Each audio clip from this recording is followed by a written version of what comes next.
with topics such as sexuality, religion, abortion, and. Do you know what this is? Don't stop. This is a menstrual cup. Which fills up with your period pad.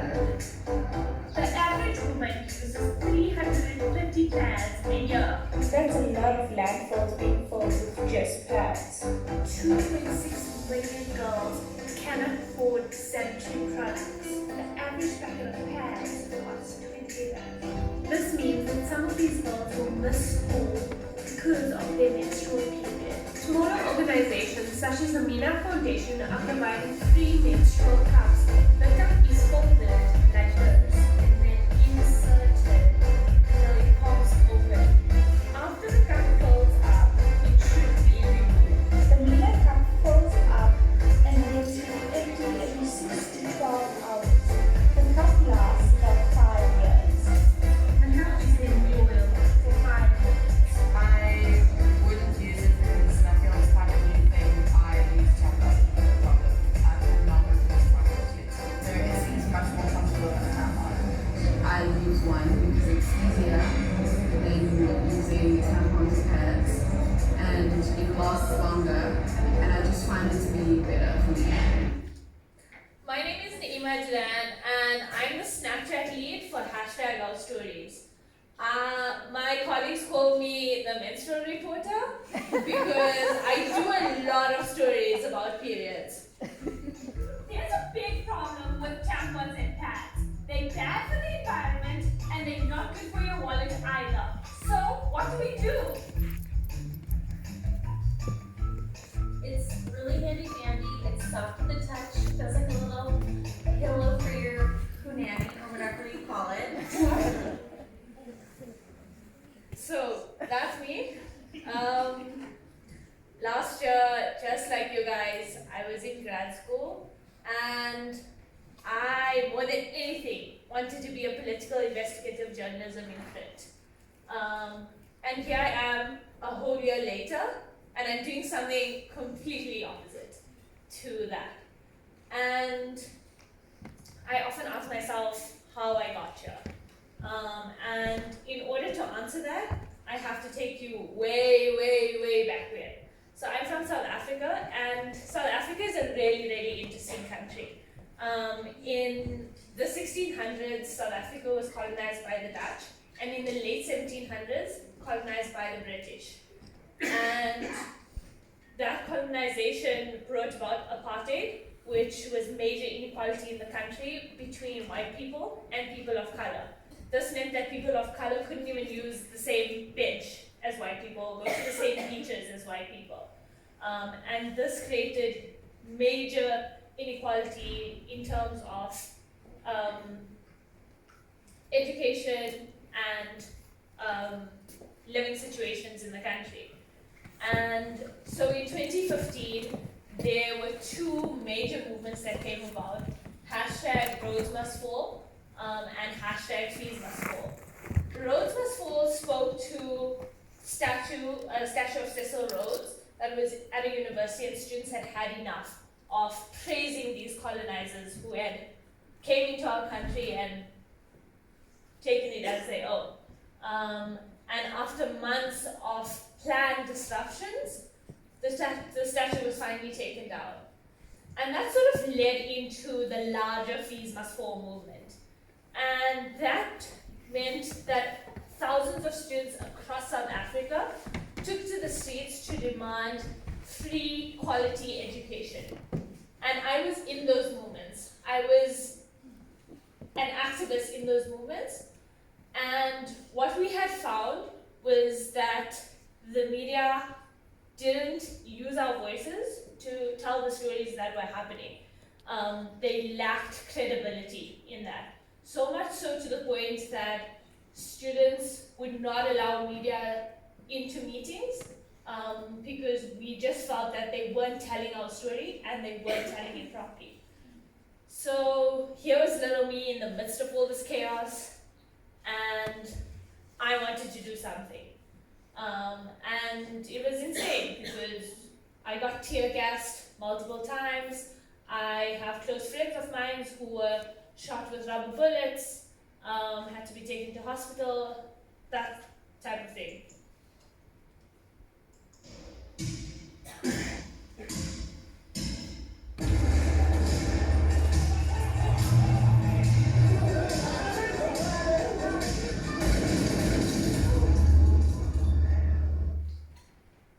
And these were our campuses, spaces where we were supposed to feel safe and we weren't safe. And often the media portrayed us as perpetrators when we were victims, often, of police brutality. And I decided to document what was happening from inside the protest as an insider voice, something that mainstream media had lacked. And before I knew it, the weeks following protests, my social media was flooded with videos, tweets, constant updates on what was happening every day, every hour, from inside the protest. I was interviewing student leaders. Sometimes mainstream media didn't even have access to those leaders because they had to go undercover for various reasons. And I realized that I was a MOJO before I had even thought about my future in journalism, and before I had even thought about what I wanted to do and what I wanted to be as a journalist. So here I am now, working for #OurStories, and I wanted to bring local stories to global audiences. So make global audiences care about student protests in South Africa, or menstrual cups keeping girls in schools in Africa. And that's where I made the connection with #OurStories. And it wasn't always easy getting to where we are now. We had to find our footing, we had to see what worked for us. And one of the key things that we ask ourselves and that we have to keep asking ourselves is, who is our audience? So as my colleagues have stated earlier today, we reach 73% 13 to 24-year-olds, and 60% of those people are women. And they're based mostly on Snapchat. We want to focus on issues affecting these women then. We want to know, what are they talking about? What hashtags are they using? What laws that have taken place or that have happened are affecting them? So we always have our ear on the ground for that. And earlier this year, the abortion debate in America was really, really heated. And so we produced this video. Abortion is an awful, sometimes necessary decision. Alabama just passed a near total abortion ban with no exceptions for rape or incest. Here are 8 abortion stories. I decided to have an abortion mainly because I wasn't ready at that time to follow through with the pregnancy. It's my body. I'm the one who has to experience 9 months or more or less of my body stretching and breaking to bring in a new life. If I hadn't terminated the pregnancy, I wonder where I would be right now. And I think I would be in a beautiful place, but a very different place. I didn't feel like I wanted to have a baby with a stranger that I was still getting to know. It definitely wasn't the right timing in my life. I do want children, but with a guy that I'm fully stable with. I remember last Mother's Day. I was a little down because it was my first Mother's Day since my abortion, but it was my choice. I wasn't ready, and I'm happy I made that decision. Nearly 1 in 4 women in the U.S. will have an abortion by age 45. I know that I'm not alone if abortions are common. It was emotionally complicated for me, and that's okay. I felt physical pain afterwards and I'm guilty for not feeling more emotional pain. I felt relief. Now, I have no regrets. I don't regret my abortion. I'm deeply troubled by the overwhelming stigma that I have faced. It took me years to process that anxiety and perfectionism and to work through my own internalized sexism and to learn to own my abortion my way. At least 8 states passed bills this year to limit abortion, but the laws have yet to go into effect. I experienced almost zero obstacles in actually getting my abortion. My OBGYN, same one that delivered my second child, was extremely supportive. My decision to have an abortion 17 years ago was not difficult. It was so straightforward. It was the only choice for me. My abortion gave me my life. It gave me my future. It gave me my career, my children, my marriage. It was a pretty easy decision to make. My boyfriend and I both agreed that neither one of us was ready to become a parent. I'm terrified and horrified and nauseated by the passage of the law in Alabama and the law in Georgia. We should all have access to abortion, and it should be a human right because it is our body. This is #OurStories. What's yours? So one of the things we use to find, these stories that would go viral, in terms of social discovery. So I put two things on the screen. The first one is Reddit. We use this quite often, and Reddit is a platform where you can see what people are conversing about on the internet before they reach, say, Facebook or Twitter, or before they reach, your Vice or your Now This. And so yesterday what I did is I searched women on Reddit, and the first question that came up is, period question, is this normal? And from there, you can already have, say, two stories that you could do from there. One of them being, period myths. Let's get a doctor, let's bust some period myths. Or facts and myths. What are facts, what are myths? And the second one, period hacks. I'm sure many of you have ways that you deal with your period, period cramps, that type of thing. When you don't have a pad, like what do you do? So those are two types of stories that I came up with just by searching women, and the first thing that I found on that feed. The second thing that I use quite often is called Trends24. And this is a super useful tool to see what hashtags are trending on Twitter.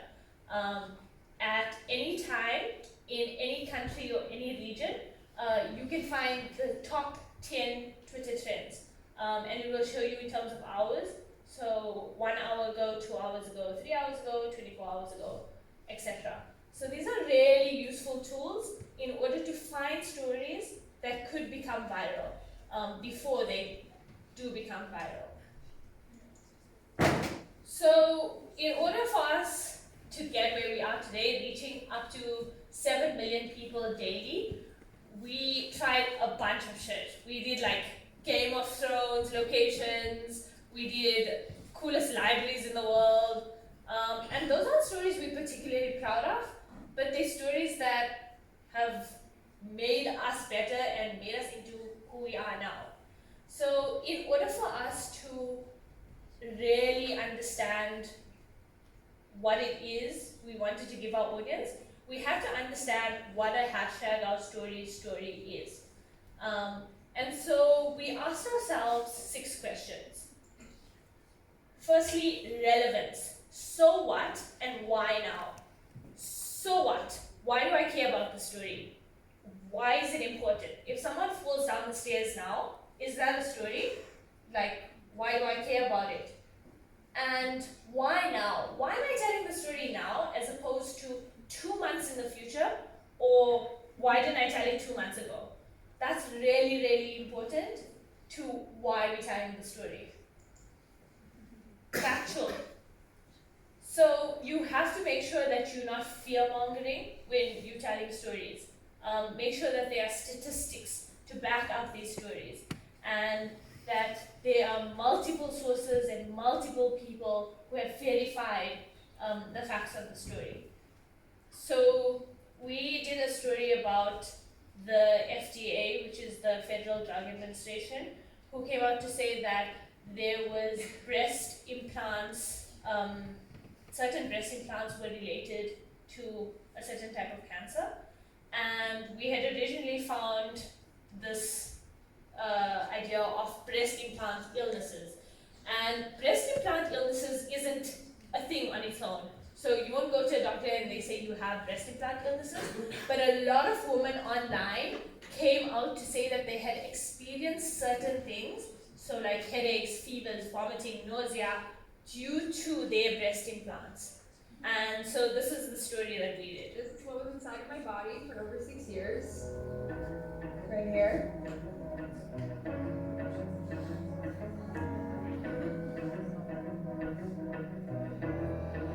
It was my breast implants that were making me sick. I was diagnosed with a man-made cancer called BIA-ALCL, breast implant associated anaplastic large cell lymphoma. We didn't choose this cancer, and we didn't elect to get it just because we had an elective surgery.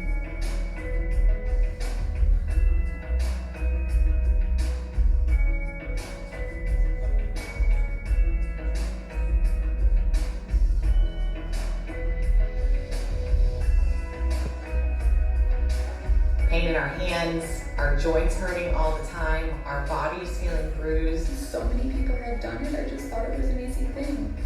You just walk in, you get boobs, you walk out.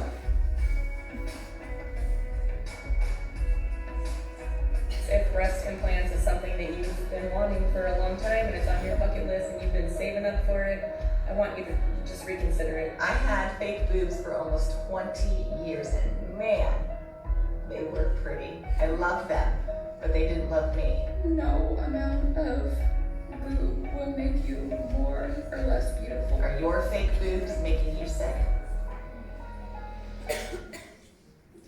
The next thing that we look at is knowledge. So we want our audience, or you want your audience to come out with something from the stories that you're going to tell.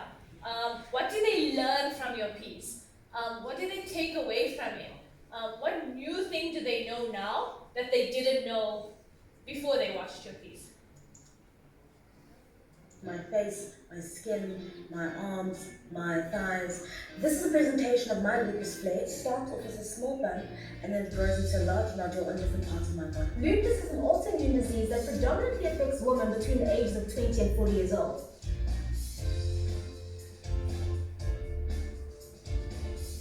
My self-confidence took a big knock with lupus because of the physical aspects. Butterfly rash is one of the most common flare-ups associated with lupus. It's a red rash that extends across the bridge of the nose to the cheek in the shape of a butterfly wing. It causes physical pain throughout my whole body. Some of my symptoms include fatiguing super easily, my sexy butterfly rash. I've had this flare for some time now, and I used to cover it up with big sunglasses or wear makeup. But at the end of the day, this is my face, and I'm not afraid of walking around like this. These are the visual symptoms. What you don't see is my neuropathy, my kidney diseases. My kidneys were failing for the most part, and then other things like ulcers in my mouth and swollen lymph nodes. Despite who learned something from that video that they didn't know previously? See, I taught you all something today. The next one is constructive. So we ask ourselves, is the story constructive? Is there someone creating a solution to a problem in this world? Or is there a movement online that's talking about something bigger? So there's lots of movements online. And one of the movements that I came across was #FreeThePurple. And this was a movement about people online hashtagging, using this hashtag. And while using this hashtag, they would post pictures of themselves of like having really bad skin or having acne and sharing their skin journey with other people. And it was really inspiring for me because I have problematic acne and I'm sure a lot of you do too. This is probably the most nerve-wracking thing that I could possibly do because it is my biggest insecurity. I have these big ones right here, here, and then I have this massive one right here. I first got acne when I was about 16 when I was in high school, and it was horrible. I would pack on the makeup so much because I felt ugly. I felt like people would think that I was dirty. The Free the Pimple hashtag is actually bringing to light what real skin looks like. We are told that acne is something that we need to cover up. It's something that we need to get rid of.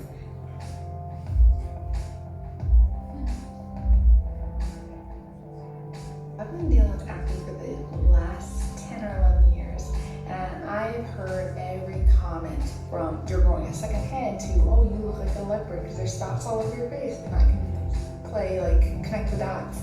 I refuse to cover up just to make you feel more comfortable. So the next one is unheard voices. And this is really important because mainstream media don't usually delve into that. So voices that usually aren't heard normally. And it's usually where the best stories, some of the best stories lie. So I did a story for Father's Day earlier this year on a single dad who didn't know how to do his daughter's hair, and then he worked at a cosmetology center, so he learned how to do his daughter's hair. And through that, he was teaching other single dads how to do their daughter's hair and makeup, and it was just a really inspiring story. As a dad, you gotta know if you make your daughter proud, like, oh my gosh, I want to keep doing that.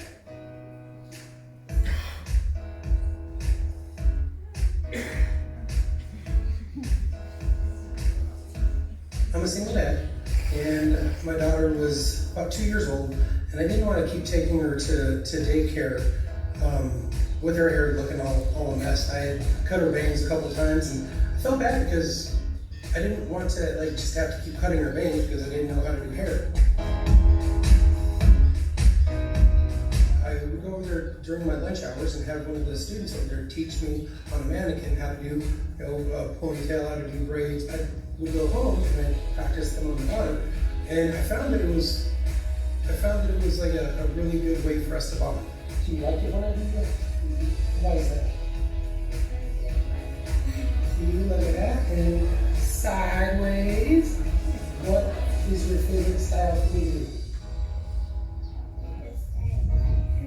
The first time I accomplished doing a French braid, my daughter looked up at me and she said, "You did a good job, Daddy." I don't expect dads to get it right the first time, but the fact that they're trying, whenever they show up to the classes, man, it warms my heart. It's not about a perfect ponytail, it's about being present. It just gives us a closer way for us to bond even closer and to seal our relationship and make good memories for her. It's about being present. It's about not being perfect, but being there, and that's really all we care. I love being a father. It's definitely what I was born to do. I love every bit of it. Anything you want to say to the dads?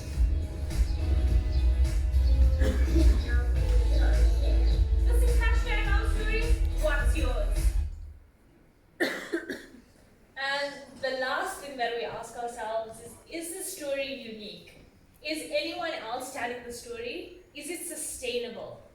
And a lot of the times, the stories that we do are very, very unique.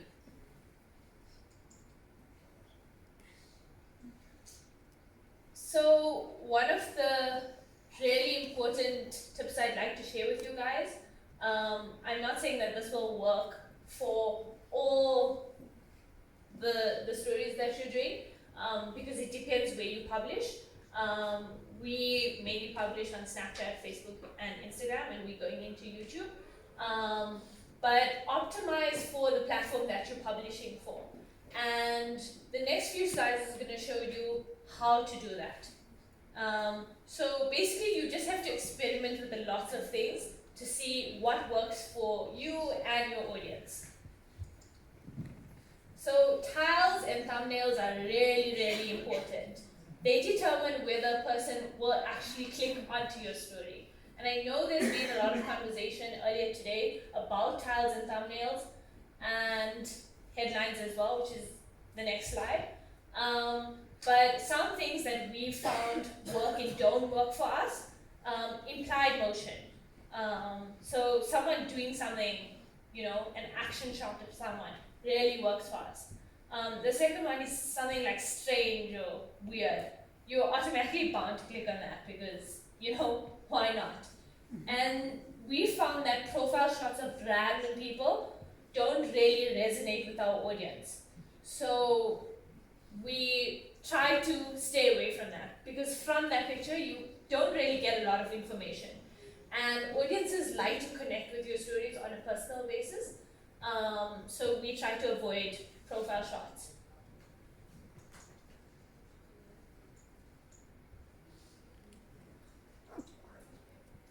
Headlines. Headlines are really, really important.